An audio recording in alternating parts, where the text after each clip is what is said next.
ബാർച്ച് ഫാമിലിയിൽ 4 സഹോദരിമാരുണ്ട്. മെഗ്, ജോ, Beth, Amy. അവർ വളരെ സ്നേഹത്തോടെ വളർന്ന ഒരു ഫാമിലിയാണ്.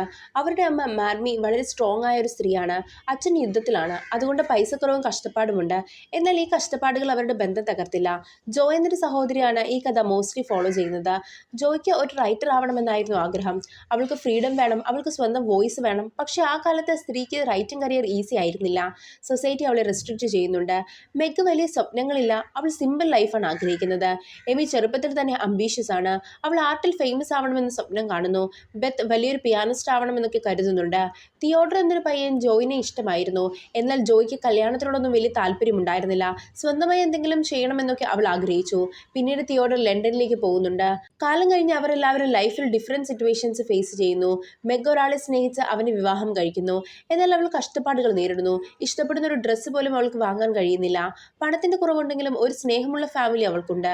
ജോ എഴുതുന്ന സ്റ്റോറീസ് പബ്ലിഷേഴ്സ് തിരിച്ചുവിടുന്നു. അവൾ കോംപ്രമൈസ് ചെയ്യാൻ നിർബന്ധിക്കപ്പെടുന്നു. എമി ലണ്ടനിലേക്ക് പോകുന്നുണ്ട്. അവിടെ വെച്ച് തിയോഡറിനെ കണ്ടുമുട്ടുന്നു. എമിയും തിയോഡറും തമ്മിൽ ഇഷ്ടത്തിലാവുന്നു.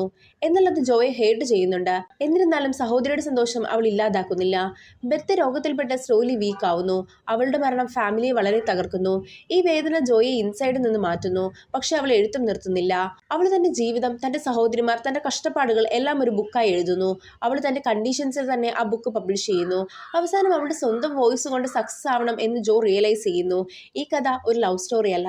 ഈ കഥ സ്ത്രീയുടെ സ്വപ്നങ്ങൾ, കഷ്ടപ്പാടുകൾ, ചോയ്സസ് എല്ലാം വാല്യൂ ചെയ്യണമെന്ന് പറയുന്ന ഒരു കഥയാണ്.